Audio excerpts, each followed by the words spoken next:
There is a sense of deja vu at the Western Bulldogs. Another one of their high-profile stars is being linked with a move away. The Jamarra Ugle-Hagan situation is in a loop.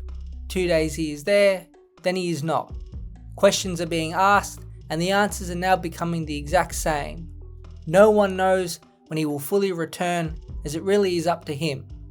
Josh Dunkley, Bailey Smith, Lachie Hunter, Jack Macrae and Caleb Daniel are some of the big name Bulldogs to have moved away from the Whitten Oval in recent time. Over these exits, some have questioned the club's culture, while others their list management strategy.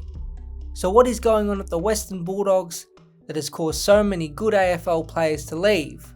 Are they in part to blame, or is it down to simple bad luck? From the outside, it seems Ugle-Hagan's days at the Bulldogs are numbered.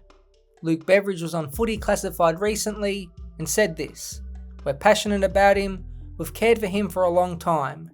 There is a bit of a frustration, but we're understanding what he's going through. We'd love for him to re-engage, we'd love him to be a part of our football club, and we'd love to see more of those performances in the future, and so we hold out a lot of hope. For whatever reason, Ugle-Hagan has nearly abandoned the Dogs. It's happened so quickly. It seemed for a while he was on track, returning to training sessions semi-regularly, but of late he's been unsighted at Whitten Oval once again. While the Bulldogs were playing their 100th anniversary game, Ugle-Hagan was at a pub, and the 2 nights before that he was at the NBL and NRL. Those are the actions of someone who is completely checked out for whatever reason or reasons."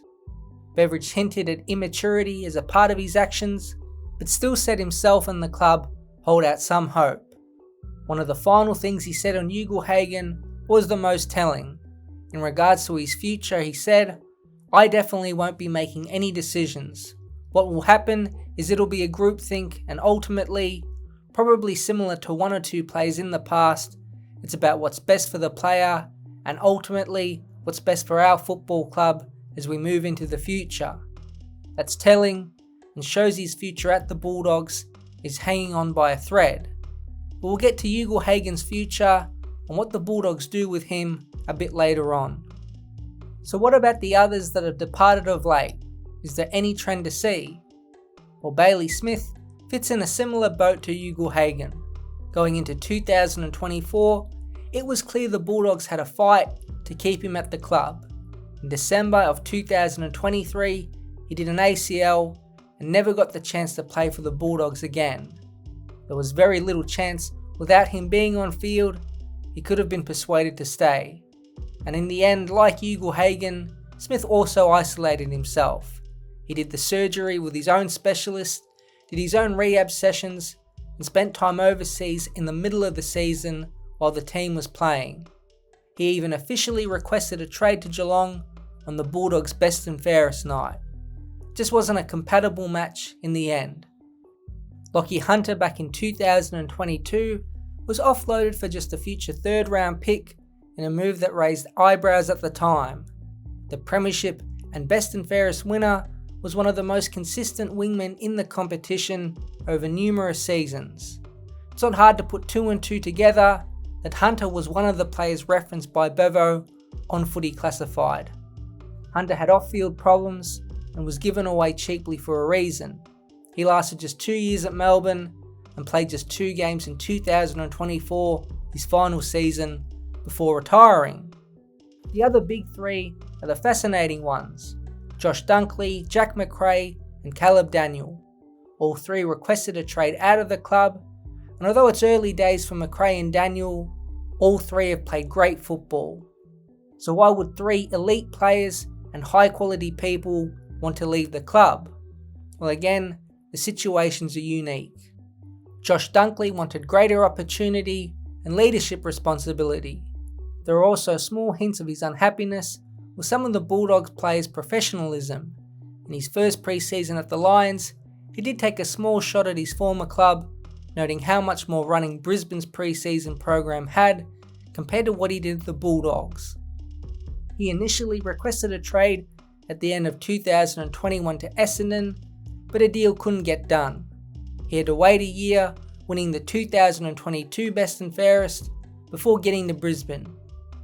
He did get more money and is now co-vice captain of the Brisbane Lions, throwing 2 grand final appearances and a premiership, and he's been a terrific acquisition. Out of all of the talent to leave the kennel recently, he's been the most significant loss. Daniel and McRae were more mutual moves. Both are terrific players, but lacked the one thing Beveridge needed in his new look Bulldogs team: speed.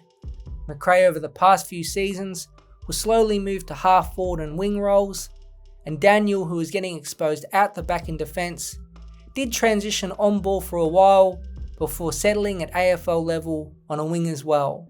It's just the way teams evolve.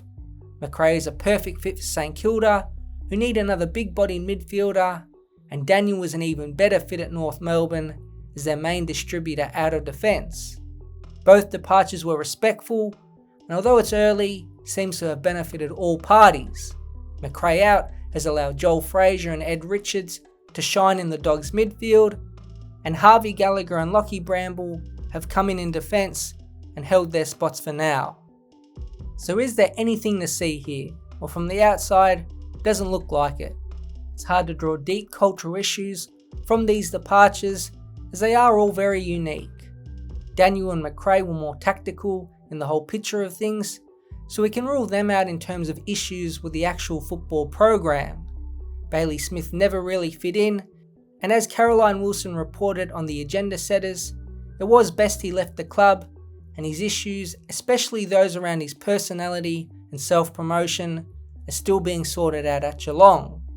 Dunkley is the one that points to some concern over standards, but he did leave at the end of 2022, which is now 3 years ago, and a lot of changes occurred at the club. So it just leaves us with Ugle-Hagan. Club culture can't be used to blame the situation with him right now. He spent off-seasons with captain Marcus Bonampelli, who took noticeable time to support the young forward as he did with Bailey Smith, and Ugle-Hagan has every resource at his disposal to help deal with his issues. It's pretty clear from the entire club's point of view and the media that it's now up to Ugle-Hagan to take the next step. So what can the Bulldogs do right now? Well, luckily with Sam Darcy and Aaron Norton, Ugle-Hagan is in a way surplus to needs.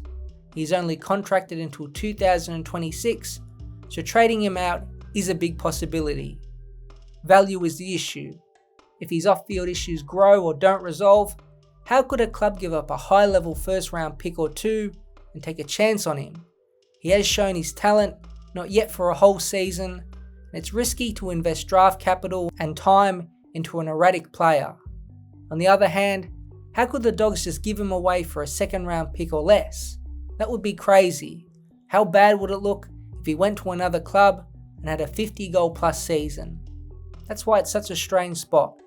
The club could back him in for 2026, but trust issues would always be present, and then if he was to request a trade out, it's hard to see the Bulldogs winning in any possible deal. It's turning into a lose-lose situation. Although there doesn't seem to be a clear number of reasons why the Bulldogs have departed with or lost talented players, the reality is they have. It seems it is down to bad luck or list strategy more than anything, but how the club deals with Ugle-Hagan might have a significant impact on the direction of the football club. Get it wrong and you lose a talented player for essentially nothing. Get it right and possibly reap the rewards of his talent, or at least get strong draft picks in return. It will be the background story of 2025 as the Bulldogs try and navigate this season.